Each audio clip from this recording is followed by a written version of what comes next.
Welcome to another Movement with Fortress Recovery of the Month. Thanks for joining in. Dr. Amy here with you guys today. I have a prop. This is called like a deficit board. I had it custom made. But anywho, we are going to utilize something like this in today's movement routine. So maybe it's at your stair, a 6-inch stair or step, or it might be like a 2x4, something that's very safe. Today I'm going to use my 4-inch deficit step portion for today's routine. So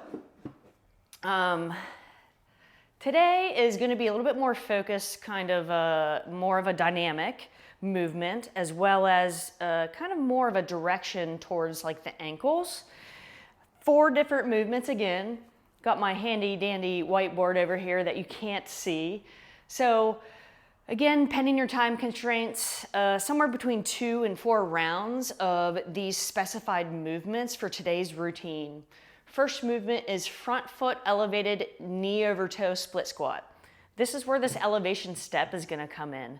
Our second movement is going to be a single leg calf raise or heel raise.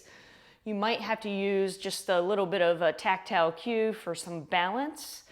So we'll do that to both legs because the ankles and calf muscles tend to be overlooked when we get into movement, mobility, and even strength.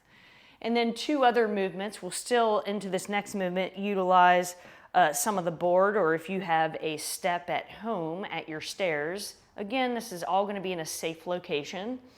And then a little bit of a dynamic movement at the end called a duck walk.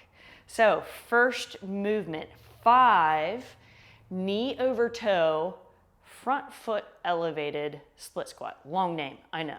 So the point of this is utilizing a deficit or a stair helps us get into this deeper range of motion as opposed to on the same surface level, i.e. standing on the concrete. So if you're someone who has perhaps some restriction or mobility issues in your ankle, putting the front foot into this split squat position and driving your knee over toe upon an elevation will help you out so much. So this is what it's going to look like. We're going to do 5 on the right, 5 on the left. I'll show you the first 5 with me facing you, and then I'll turn to the side. That way you can see me kind of drive my knee to the side. So full extension in this front leg. The back leg is more like a kickstand. As I drive my knee over toe forward, front knee over my toe, plane, my back leg, I'm up on my toe. I know you can't see it right now. I'm just going to slowly move through those motions. Again, I'm going to end in that fully extended, nice quad contraction position. Nice. I never really got introduced to this type of movement until maybe like 3-ish, maybe 2 years ago. And I'm a person growing up, sprained my ankles a lot, playing soccer, basketball, softball.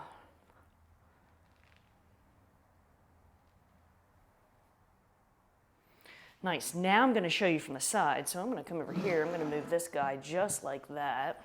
I think I have enough room. I'm going to switch over to my other leg, see how that goes there for me. Again, now you can see kind of my back leg. So again, I'm going to start in this fully extended position, slowly drive my knee over toe. My back knee is just hovering off the ground. Nice, controlled. I'm really trying to get my knee over my toe plane, and I'm like forcing it. So maybe I need a higher elevation.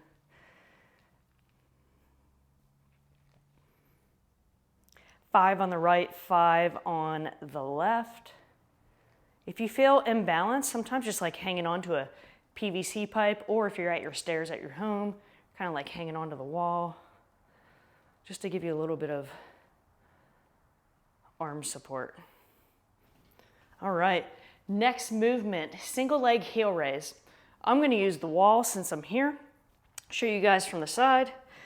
I think one of the key things that's missing with the heel raise is when we go up onto our toe, we lose this locking out mechanism in our knee, and we kind of like let our butt muscle just stay relaxed. I don't want you to think that. I want you to think about squeezing the butt cheek, locking the knee out, and really getting as high as you can onto your toe. So using the wall, in my case, I'm gonna really try to get up onto the toe and then come back down.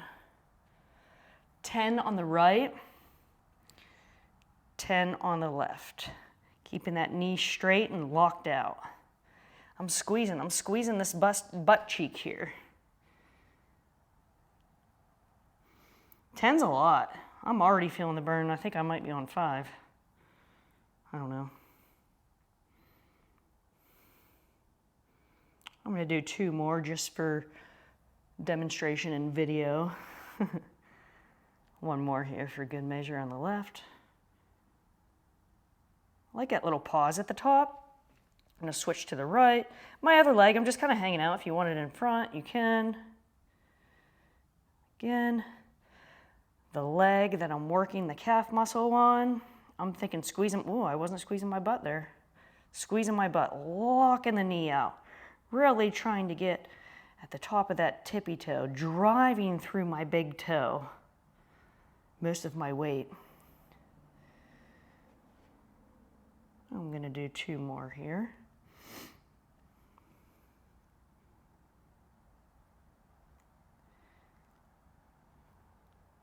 Great essential movement for ankle health. I can vouch for that. All right, next movement. We're gonna go back to our board here.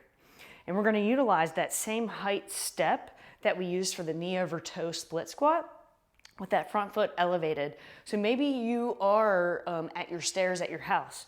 We're gonna lay down, just something to get us our heels on our board here or our step. And really, all we're gonna do is a hip bridge. Our legs are gonna stay straight.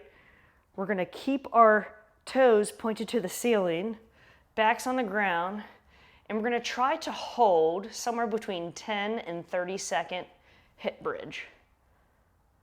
So, I'm gonna hold this while I talk. I'm really thinking, keeping my big toes directed to the ceiling. I'm squeezing my butt cheeks. I'm locking out my knees, which is basically what we just did with our single leg heel raise. So we're just adding an isometric hold to this. And man, it's burning. I'm shaking a little bit. I'm gonna hold this for 5 more seconds. 3, 2, 1, and then back down. I like the elevation as it gives you some room when your butt comes up from the ground. So if you happen to use like a hard step like I did and that kind of bothers your heels, just put a towel over it just to give you some comfort. I'm gonna move my step out of the way because this last movement, dynamic movement, is going to require us to